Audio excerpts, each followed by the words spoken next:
Hi guys, I'm restarting my Bhagavad Gita right now. इसमें ये लिखा हुआ है कि जिस इंसान ने कृष्ण कॉन्शियस सीखा है वो इग्नोरेंट पर्सन समझ जाएगा। मतलब कि एक इग्नोरेंट इंसान जो हर चीज़ को इग्नोर करता है सेंस ग्रेटिफिकेशन के लिए, वो भी सीख जाएगा कि किस तरह से एक्ट करते हैं, किस तरह से बर्ताव करते हैं। ऑल दो एक इग्नोरेंट इंसान को उसके Although the ignorant man is not to be disturbed in his activities, a slightly developed Krishna conscious person may directly be engaged in the service of the Lord without waiting for other Vedic formulas. इसका मतलब ये होता है कि भले आप किसी ignorant इंसान को उसके काम में डिस्टर्ब ना करें। हाँ, जो कृष्ण कॉन्शियस पर्सन सारे डेवलप्ड है वो डायरेक्टली इंगेज हो सकता है भगवान की भक्ति में बिना बिना दूसरे वैदिक फॉर्मूला का वेट करते हुए। और ऐसे ऐसे भाग्य इंसान के लिए उसे वैदिक रिचुअल को फॉलो करने की ज़रूरत बिल्कुल नहीं है, क्योंकि डायरेक्ट कृष्ण कॉन्शियस से एक के पास सारे कामों के फल होंगे। नहीं तो वो प्रिस्क्राइब ड्यूटीज़ के द्वारा जो डिराइव किया गया है वो हमेशा के लिए हट जाएगा।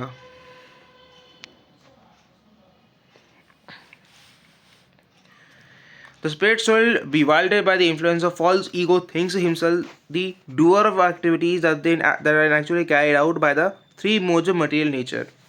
इसका मतलब होता है कि जो स्पिरिट सोल होती है वो फॉल्स ईगो के इन्फ्लुएंस में बी वाइल्डेड हो जाती है। बी वाइल्डेड का मतलब होता है कि उसके बहकावे में, और वो ये समझता है कि वो सारी एक्टिविटीज़ वो कर रहा और कोई नहीं कर रहा, लेकिन एक्चुअली में उसे तीन मोड ऑफ मटेरियल नेचर के द्वारा कैरी आउट किया जा रहा है। Two persons, one in Krishna conscious and the other in material consciousness, working on the same level, may appear to be working on the same platform, but the wide gulf of difference in their respective positions. मतलब होता है कि दो इंसान होते हैं, एक होता है कृष्ण कॉन्शियस में, दूसरा होता है मटेरियल कॉन्शियसनेस में। सेम लेवल पे दोनों काम कर रहे हैं और वो सेम प्लेटफॉर्म में काम करते हुए दिख रहे हैं, लेकिन एक बहुत ही बड़ा डिफरेंस है उनके रिस्पेक्टिव पोजीशंस में। The person in material consciousness is convinced by false ego that he is the doer of everything. यानी कि इसका मतलब होता है कि जो पर्सन मटेरियल कॉन्शियसनेस में होता है, जो फॉल्स ईगो के द्वारा कन्विंस्ड है, उसे लगता है कि वो सब कुछ कर रहा है और कोई कुछ नहीं कर रहा है। He does not know that the mechanism of the body is produced by material nature, which works under the supervision of the Supreme Lord. इसका मतलब ये होता है कि उसे नहीं पता है कि उसकी बॉडी का मैकेनिज्म एक्चुअली मटेरियल नेचर के द्वारा प्रोड्यूस किया जा रहा है, जो कि सुप्रीम लॉर्ड के सुपरविजन के अकॉर्डिंग काम करता है। The materialistic person has no knowledge that ultimately he is under the control of Krishna. यानी जो मटेरियलिस्टिक इंसान है उसे नॉलेज ही नहीं है, यानी कि वो अल्टीमेटली श्री कृष्ण के कंट्रोल में है। The person in false ego takes all credit for doing everything independently and that is symptom of his designs. इसका मतलब होता है कि जो इंसान झूठे ईगो में सारा क्रेडिट लेता है इंडिपेंडेंटली काम करने का, और ये उसके निसाइंस का सिम्टम है। उसका मतलब ये होता है कि वो एक नास्तिक है, यानी कि एथिस्ट है, यानी कि एक एथिस्ट है। He does not know that this gross and subtle body is the creation of material nature under the order of the Supreme Personality of Godhead, and as such is his bodily and mental activities should be engaged in the service of Krishna of Krishna in Krishna's consciousness. उसका यानी कि उसको ये नहीं पता है कि उसकी एक ग्रॉस और सेप्टाइल बॉडी मटेरियल नेचर की बनी हुई है और supreme personality of God head की ऑर्डर पर ही उसकी बॉडीली मेंटली एक्टिविटीज़ कृष्णा की भक्ति में होनी चाहिए, यानी कि कृष्णा कॉन्शियसनेस में। जो इग्नोरेंट इंसान होता है वो ये बात भूल जाता है कि supreme personality of God head को हर्षिकेशा बोला जाता है, यानी कि सीधे शब्दों में मटेरियल बॉडी के सेंसेस का मास्टर। और किस वजह से? वो इसके सेंस ग्रेटिफिकेशन की वजह से, जिसकी वजह से सेंस ग्रेटिफिकेशन की वजह से वो अपने सेंसेस का बहुत मिसयूज़ कर रहा है और वो फॉल्स ईगो के द्वारा बी वाइल्डर्ड है, यानी कि वो भूल चुका है, जो कुछ बनाता है कि उसने कृष्ण के साथ इटर्नल रिलेशनशिप खो दिया है या तो भूल चुका है वो। One who is in knowledge of the absolute truth, almighty armed, does not engage himself in the senses and sense gratification, knowing well the differences between work in devotion and work for fruitive results. The knower of the absolute truth is convinced of his awkward position and material association.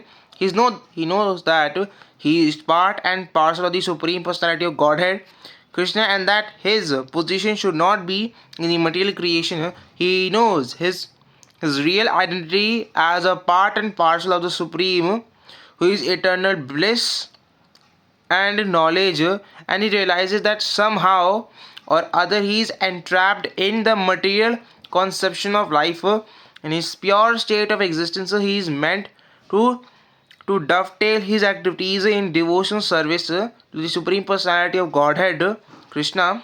He therefore engages himself in the activities of Krishna consciousness and becomes naturally unattached to the activities of the material senses, which are all circumstantial and temporary. इसका मतलब होता है पूरे के पूरे शब्द का, यानी कि जो एब्सोल्यूट ट्रुथ का जो नोअर होता है तो कन्फ्यूज होता है कि मटेरियल एसोसिएशन में उसकी ऑकवर्ड पोजीशन क्या है। वो ये बात जानता है कि वो एक पार्ट और पार्सल है, वो भी गॉड हेड के सुप्रीम पर्सनैलिटी कृष्ण की, और उसकी पोजीशन मटेरियल क्रिएशन बिल्कुल नहीं होनी चाहिए, क्योंकि उसे पता है उसकी असली आइडेंटिटी सुप्रीम में, मतलब कृष्ण की भक्ति में है, जो कि एक नॉलेज का इटर्नल ब्लेस होता है। और जब रियलाइज़ करता है कि कुछ ना कुछ वह इस ज़िंदगी की मटेरियल कॉन्सेप्शन से एकदम एंट्रैप्ड है। अगर उसे सीधे शब्दों में कहें तो मटेरियल कॉन्सेप्शन का मतलब होता है खूब सारी गाड़ियाँ, खूब सारा पैसा, जिससे क्या होता है आप अपना ईगो सेटिस्फाई कर रहे हो, और जबकि ये बात बिल्कुल गलत है। हर एक इंसान को भगवान की भक्ति में होना चाहिए। यहाँ ये भी लिखा है कि अपने प्योर स्टेट ऑफ एग्जिस्टेंस में वो सारी डोट टेल करेगा अपनी एक्टिविटीज, वो भी सुप्रीम पर्सनैलिटी ऑफ गॉड-हेड की डिवोशन में, जो कि है कृष्ण की।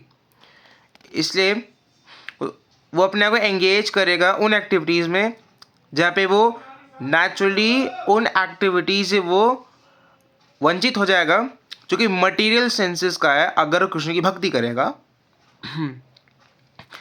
जो कि सब कुछ सर्कमस्टेंशियल और टेम्पररी होता है, कि सब कुछ सर्कमस्टेंसेस के ऊपर ही होता है और वो टेम्पररी होता है, लेकिन कुछ समय के लिए होता है। He knows that his material condition of life is under the supreme control of the Lord. Consequently, he is not disturbed by all kinds of material reactions, which he considers to be the mercy of the Lord. इसके आगे के शब्दों का मतलब होता है कि वो ये बात जानता है कि उसकी मटेरियल कंडीशन जो उसकी ज़िंदगी की होती है वो भगवान के सुप्रीम कंट्रोल में होता है।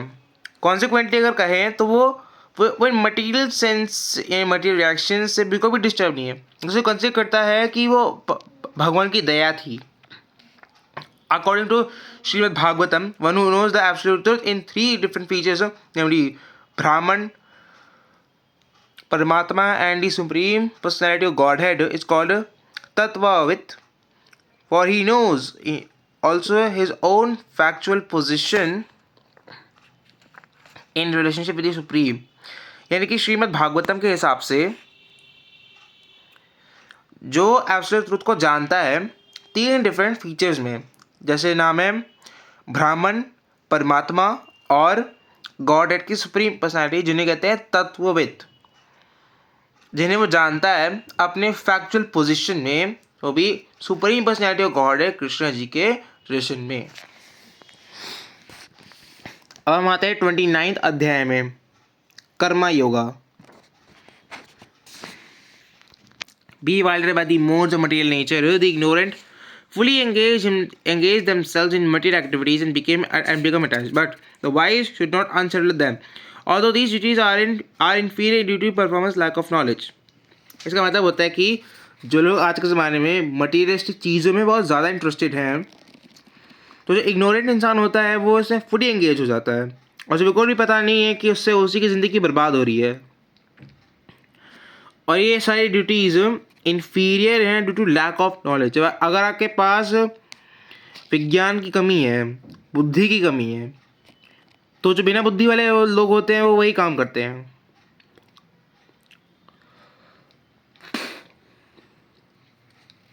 Persons who are unknowledgeable firstly identify with gross material consciousness and are full of material designations। यानी कि इसका मतलब होता है कि जिस इंसान के पास विज्ञान ही नहीं है, वो झूठ में यानी कि झूठ का वो आइडेंटिफाई कर लेता है अपनी ग्रॉस मटेरियल कॉन्शियसनेस को, जो कि पूरे मटेरियल डेजिग्नेशन से भरी हुई है। मतलब कि इसे अगर सीधे शब्दों में कहें, जैसे कुछ एग्जाम्पल से समझते हैं। जैसे कुछ लोग ये कहते हैं कि मेरे पास आईफोन बहुत सारे हैं, मेरे को टक्कर नहीं ले सकता, लेकिन एक्चुअल में क्या है कि वो सारे EMI पे खरीद जाते हैं, EMI पे। बहुत लोग जो गाड़ी भी खरीदते हैं वो भी EMI पे खरीदे जाते हैं ताकि ना शो ऑफ कर सके लोगों को कि हम क्या चीज़ हैं। लेकिन एक्चुअल में रियलिटी है कि इससे आपके घर का बैंक बैलेंस खतरे में है और कुछ जगहों पे तो घर गिरवी रखा जाता है सिर्फ शो ऑफ के लिए। This body is a gift of the material nature, and one who is too much attached to the bodily consciousness is called manda or a lazy person without understanding of spirit soul। उसका मतलब ये होता है कि ये material nature की then है आपका शरीर, और जो इससे बहुत ज़्यादा अटैच है उसे मंदा या आलसी इंसान कहते हैं, जैसे स्पिरिट सोल के बारे में ज़्यादा कुछ खास अंडरस्टैंडिंग उसकी नहीं है। Ignorant men think of the body as the self. They accept bodily connections with others as kinsmanship. The land in which the body is obtained is their object of worship, and they consider the formalities of religious rituals to be ends in themselves। यानी कि इसका मतलब होता है कि ignorant इंसान ये समझता है कि वो बॉडी खुद की है, वो बॉडीली कनेक्शंस को एक्सेप्ट करते हैं दूसरों के साथ एज किन्समैनशिप यानी कि साथी, और वो ज़मीन जहाँ पे उनकी बॉडी ऑब्टेन्ड होती है वो उनकी पूजा का ऑब्जेक्ट होता है, और वो इसे रिलीजियस रिचुअल्स का फॉर्मेलिटीज़ उन्हें समझते हैं ताकि उनका खुद का अंत हो जाए। Social work, nationalism and altruism are some of the activities of such materially designated persons।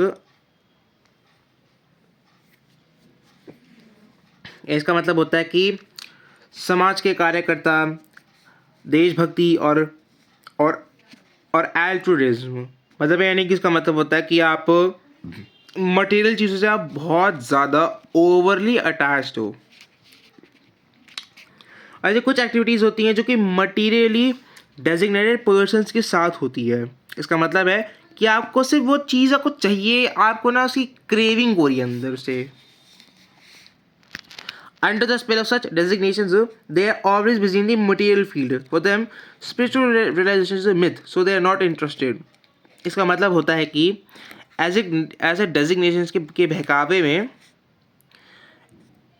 लोग हमेशा मटेरियल फील्ड में बिजी रहते हैं, क्योंकि इन्हें ज़्यादा से ज़्यादा पैसा चाहिए, ज़्यादा से ज़्यादा बंगला, गाड़ी, घर वगैरह सब चाहिए। वेकेशंस में लॉन्ग टाइम घूमो, पैसा कमाओ, पैसे खर्च करो, और फिर महंगी चीज़ों पे। इसकी वजह से क्या होता है, उनके लिए स्पिरिचुअल रियलाइजेशन एक मिथ है, तो वो इंटरेस्टेड बिल्कुल नहीं होते हैं। स्पिरिचुअल रियलाइजेशन का मतलब होता है कि अपनी इनर स्ट्रेंथ को बढ़ाना, क्योंकि आज के ज़माने में लोग बहुत ज़्यादा डिप्रेशन से जूझ रहे हैं, सुसाइड्स भी बढ़ रहे हैं साथ साथ में। तो इसलिए यही वजह है कि एक स्पिरिचुअल रियलाइजेशन हमेशा होनी चाहिए। और कुछ लोग जो इंटरेस्टेड नहीं होते वो खुद अपनी कब्र खुद खोद रहे हैं। Those who are enlightened in spiritual life, however, should not try to agitate such materially engrossed persons. यानी कि जो लोग स्पिरिचुअल लाइफ में एनलाइटेंड है. स्पिरिचुअल लाइफ का मतलब होता है कि जो जो ध्यान ध्यान में लीन होते हैं, कृष्ण की भक्ति में लीन होते हैं और कसरत वगैरह करते हैं, कसरत, जिनके पास खूब टाइम होता है,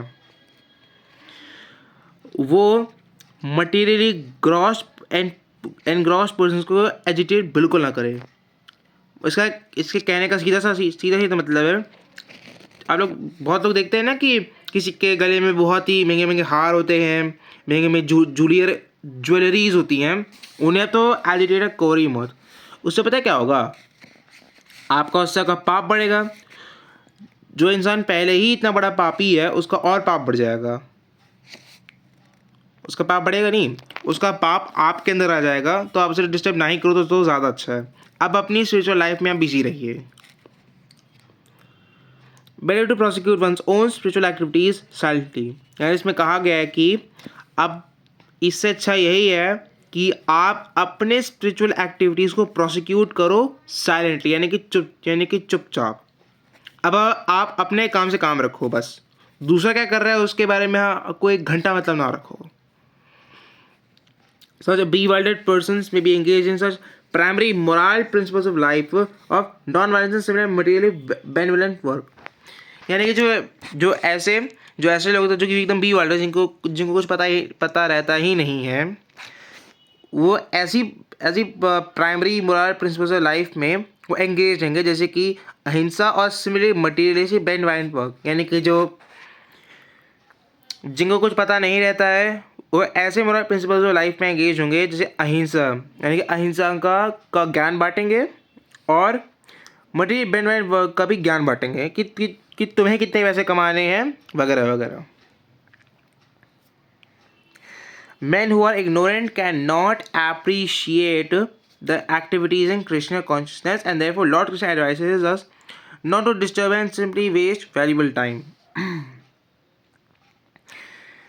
यानी आदमी जो इग्नोरेंट होता है, जिन्हें कुछ पता रहता है नहीं, वो हर चीज़ को इग्नोर करते रहते हैं, वो कृष्ण कॉन्शियसनेस में एक्टिविटीज़ को अप्रिशिएट कर ही नहीं सकते. इसलिए भगवान कृष्ण सलाह देते हैं कि उन्हें डिस्टर्ब ना करे और सिंपली अपना वैल्यूबल टाइम वेस्ट करने जितने बराबर है अगर आप उन्हें डिस्टर्ब करेंगे तो. But the devotees of the lord are more kind than the lord because they understand the purpose of the Lord.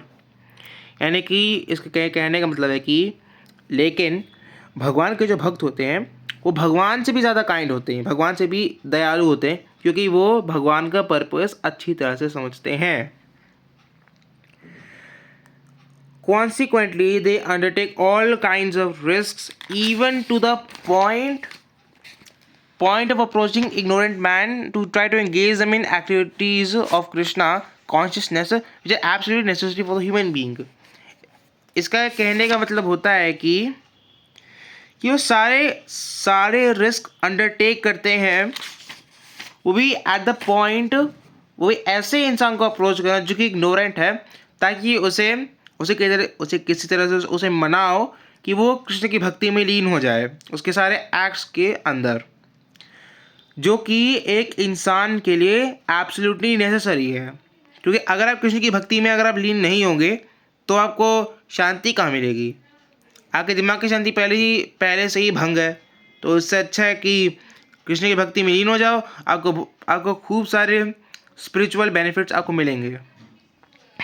Therefore, O Arjuna, surrendering all your works unto me with full knowledge of me, without desires for profit, with no claims to proprietorship, and free from lethargy, fight. इसका मतलब होता है कि this verse clearly indicates the purpose of the Bhagavad Gita. The Lord instructs that one has to become fully Krishna conscious to discharge duties as if in military discipline. यानी कि इसके कहने का मतलब होता है कि ये वर्स क्लियर इंडिकेट करता है भगवत गीता के पर्पस को. भगवान कहते हैं कि हर एक को, यानी कि एक को कृष्ण कॉन्शियस बनना पड़ेगा ताकि वो अपनी ड्यूटीज को डिस्चार्ज कर सके. जैसे आप मिलिट्री में हो.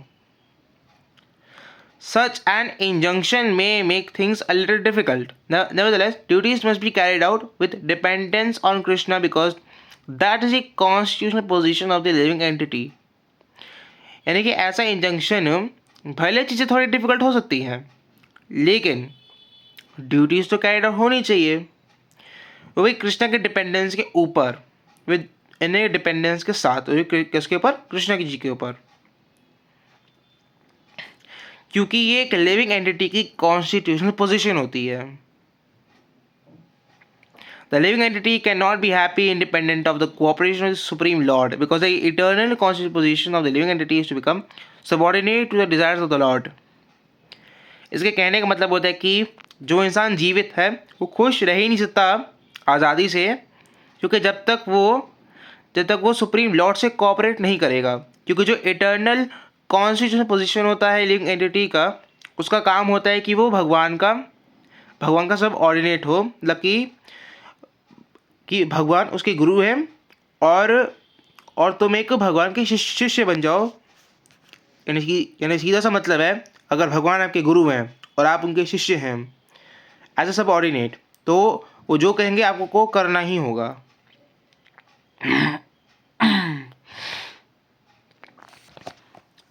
जैसे Arjuna was therefore ordered by Shri Krishna to fight as if the lord were his military commander.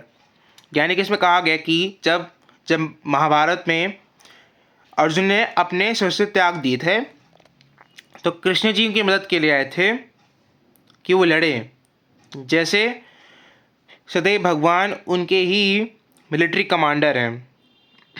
One has to sacrifice everything for the goodwill of the Supreme Lord and at the same time discharge prescribed duties without claiming proprietorship.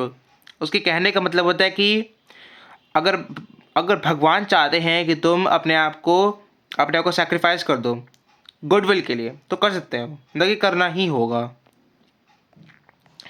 और उसी समय में अपनी prescribe duties से तुम discharge हो जाओगे, और फिर बिना प्रोप्राइटरशिप क्लेम किए हुए। प्रोप्राइटरशिप का मतलब होता है कि हाँ मैंने जीता, मेरे भगवान ने मुझे सिर्फ सलाह दी, मतलब उसका मतलब होता है आसान शब्दों में खुद की विक्ट्री का क्रेडिट लेना और अपने सुप्रीम कमांडर को बिल्कुल निगलेक्ट कर लेना कि उनके कमांड देने पे तुमने अटैक किया है। Arjun did not have to consider the order of the Lord. He had only to execute his order. उसके कहने का मतलब कि अर्जुन को भगवान के ऑर्डर को कंसिडर करने की ज़रूरत ही नहीं थी, उनको सिर्फ अपना काम एग्जीक्यूट करना था। उसका सीधा मतलब है कि अर्जुन पहले से कृष्ण जी को बहुत मानते थे, तो ऑर्डर को कंसिडर करने की उनको ज़रूरत ही नहीं थी, क्योंकि उनको पता था कि कृष्ण जी ऑर्डर ज़रूर देंगे, तो इसलिए उन्होंने वो काम कर दिया। Supreme Lord is the soul of all souls, therefore one who depends solely and wholly on the Supreme Soul without personal consideration, or in other words, one who is fully Krishna conscious, is called Adhyatma Siddhas. Nirase means that one has to act on the order of the master but should not expect fruitive results. इसके कहने का मतलब होता है कि supreme Lord यानी जो कृष्ण जी होते हैं वो परमात्मा के भी परमात्मा होते हैं, सारी आत्माओं के भगवान, और जो भी उन पे सोली डिपेंड करता है या पूरी तरह से सुप्रीम सोल के ऊपर बिना कोई पर्सनल कंसिडरेशन के। और इसे बाकी शब्दों में कहें तो जो फुली कृष्ण कॉन्शियस है उसे कहते हैं अध्यात्म सेतास या फिर निराश्य। मतलब होता है कि एक को गुरु के कहने पे एक्ट करना चाहिए बिना एक्सपेक्ट किए कि तुम्हें कोई फ्रूटेटिव रिजल्ट तुम्हें मिल रहे हैं। द कैशियर में count millions of dollars for his employer but he does not claim a sent for himself. यानी कि इससे अगर सीधे मतलब से समझे तो कैशियर अपने एम्प्लॉय के लिए लाखों अरबों डॉलर काउंट कर सकता है, लेकिन वो अपने लिए कोई पैसा मांगता नहीं है अपने लिए। Similarly, one has to realize that nothing in the world belongs to any individual person, but that everything belongs to the Supreme Lord. इसके कहने का मतलब होता है कि एक को रियलाइज़ करना चाहिए कि दुनिया में सब कुछ एक इंसान का नहीं होता, सब कुछ भगवान का होता है।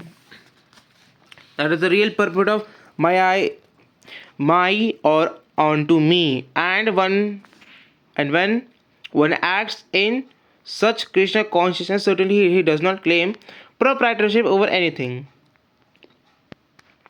इसका मतलब होता है कि ये माई या ऑन टू मी का रियल परपट होता है, और ऐसा इंसान जो कि कृष्ण कॉन्शियसनेस के अंडर एक्ट करता है वो किसी के ऊपर भी प्रोप्राइटरशिप क्लेम नहीं करता. दिस कॉन्शियसनेस इज कॉल्ड निर्मामा और नथिंग इज माइन. इसका मतलब होता है कि इस कॉन्शियसनेस को निर्मामा कहते हैं, यानी कि मेरा कुछ भी नहीं है. And if there is any reluctance to execute such a stern order, which is without consideration of so-called kinsmen in the bodily relationship, that reluctance should be thrown off in this way, and one may become vigata javara or without feverish mentality or lethargy. इस पूरे line का मतलब सीधा सीधा है कि अगर ऐसे स्टर्न ऑर्डर को एग्जीक्यूट करने में रिलक्टेंस है, यानी कि कुछ गड़बड़ी हो रही है या उसका मन नहीं कर रहा है, जो कि बिना अपने सो कॉल्ड किन्समैन यानी कि अपने दोस्तों को बिना कंसिडरेशन के जो कि बॉडी रिलेशनशिप में होता है, तो वो रिलक्टेंस हमें जगह फेंक देना चाहिए. और इस वे में एक आदमी विगाता जारवा बनता है, या फिर बिना फ्रेरिश मेंटालिटी या फिर लेथार्जी के. उसका सीधा मतलब है बिना कोई विक्टिम मेंटालिटी को रखना कि मेरा कुछ नहीं है, मैं कुछ नहीं कर सकता वगैरह वगैरह. तो वो मैं कुछ नहीं कर सकता, मैं आलसी हूँ, मैं कुछ नहीं कर सकता, मैं एक निकम्मा इंसान हूँ, तो वो चीज़ हमेशा फेंक देनी चाहिए, फ्रेरिश मेंटालिटी और लेथार्जी को भी. Everyone, according to his quality and position, has a particular type of work to discharge, and all such duties may be discharged in Krishna consciousness, or as described out, this will lead one to the path of liberation. यानी कि सभी को उसकी quality और position के according ही एक particular type of work होता है. यानी कि आप कोई भी काम करो, लेकिन आपको उसकी ड्यूटीज़ डिस्चार्ज करनी पड़ेगी, और ऐसी ड्यूटीज़ कृष्ण कॉन्शियसनेस में डिस्चार्ज हो सकती है. और इसके ऊपर में से डिस्क्राइब किया गया है कि इससे आपको मुक्ति प्राप्त हो सकती है. मुक्ति.